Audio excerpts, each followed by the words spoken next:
All right, here we go. All right, I'm here with head coach Drew Richards. A 83-75 victory against ninth-ranked Lincoln Memorial tonight. Just your opening thoughts from tonight's big victory.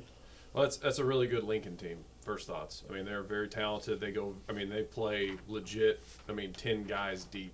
They're gonna wreak some havoc in the SAC this year. I expect them. If they're not at the top, I'd be shocked. But I was proud of our guys. I mean, we battled. It's been an interesting preseason to say the least, or preseason non-conference season to say the least. But when we show flashes of what we're able to do, we kind of don't fight our identity. We kind of embrace that gritty toughness. I thought there were a lot of times tonight we were the first to the floor. We were the first to get a board. We were 50-50 balls. I just think that's Braves basketball. And I think we've shown it in spurts, but we haven't been consistent with it. And I think we can get a lot better from tonight. But, I was proud of how they battled. I was proud of how they found ways either to prevent extra possessions or hit big shots or just make big plays. It was truly a team effort to be contributed to this. Yeah, how much of after the 1-4 start to come and get a win against a top 10 team like this, perennial power in this region, how much is that kind of a statement win that you guys aren't that 1-4 team? Well, it's just I think we are a 1-4 team, but I think because we've played like a 1-4 team this far. If we're going to be inconsistent, that's the record you're going to get. But whenever we embrace what we do and we really become that defense and rebounding team, and then we allow the offense to kind of come to ourselves, that's how we've won games in the past, and that's how we're going to win games this season. So ultimately, it's going to boil down to, can we take this as a vehicle to get better and use this to get some consistency in how we play? When we do that, we could. Who knows what the rest of the season holds? But if it took a 1-4 record for us to figure out this is how we win games, because now the 2 games that we've done this in, we've won and against really good teams, then I hope that locker room sees that and we can push forward instead of taking steps back. I told them we got to take steps up. We got to continue to step up. There's levels to this, so this is a step up, and the next time we play, we got to take another step up. And same question for the players. What was the statement in this win against a number 9 team?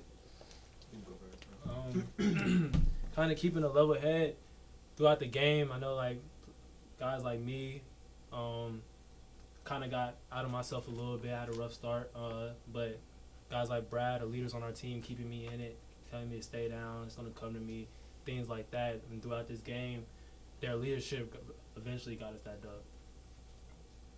I can say just the main goal I think was just defending without fouling. Like this season we've been in foul trouble a lot. Teams can shoot like 30, 40 free throws on us.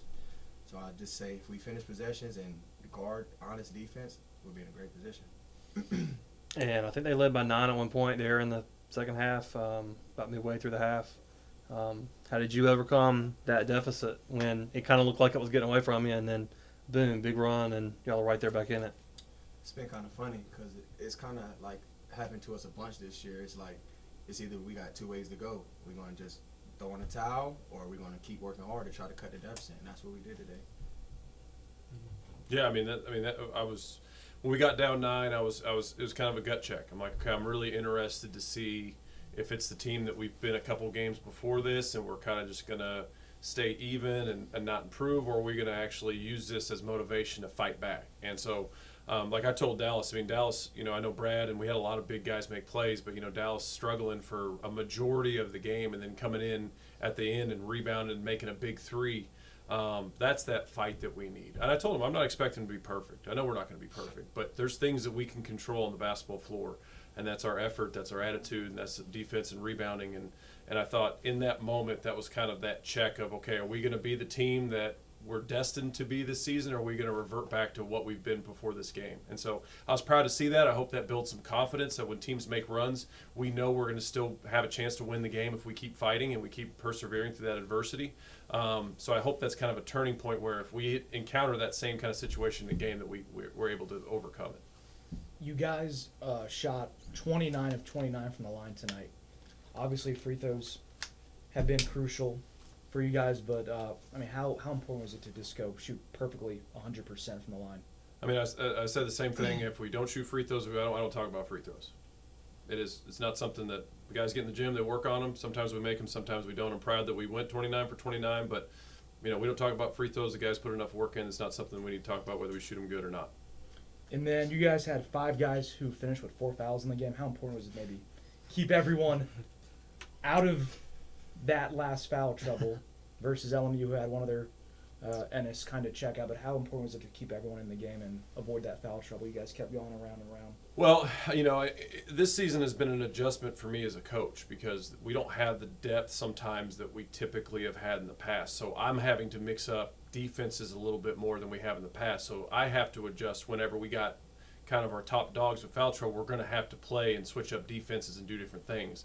And I thought what was really helpful was on the court having Brad, having Juan, having some seasoned guys that while we're switching up defenses, sometimes in transition, which is not something we do very often, that we're able to change those defenses and be set and communicate through it. And for the most part, I'd say that kind of worked down the stretch. So that's something we're going to have to do more of, and that's on me. I've got to do a better job adjusting those things, but it helps having guys on the court that can communicate and put guys in the right spot. Dallas, that corner 3 that Coach mentioned, take me through that play because that was obviously a big point of the game. Honestly, it was just me staying down. This morning I came in and got my shots in. Coach Dill been on me about staying consistent and staying confident in my shot even when it's not going in. That's what it led to. And then Bradley, you were big in the first half as y'all built what became a halftime lead. Take me through that half and what was effective for you there. Well, my teams, we got stops. I think we finished with 2 kills that in the first half. That's like 3 stops in a row. Mm-hmm. I don't know what that is, but I mean, just good defense led in the open shots, opportunities on the offensive end. And my team just hit me when I was open. Erskine Saturday, conference starts. Just take us through coming into conference season. Yeah, like I told them, I mean, it's, we're not done, obviously, because of the backboard incidents. We're not done with non-conference right now, so we have that coming up. But for the most part, we're kind of turning the page into a new opportunity. So I told them, like, this is that. I told them when that backboard shattered, I think that was a sign from a higher power that we needed a mental health day, that we needed to check ourselves back in, that we needed to kind of get back to what we do. And so I told them we got to use this as a vehicle to continue to get better. And whoever we're playing on Saturday, this is an opportunity for us to continue to take that step up. And I'm proud of how we fought tonight. I want them to celebrate it, enjoy it tonight, get up tomorrow morning, get to class, practice, because we got to get better tomorrow. All right, that's it. Thank you, guys. Thank you.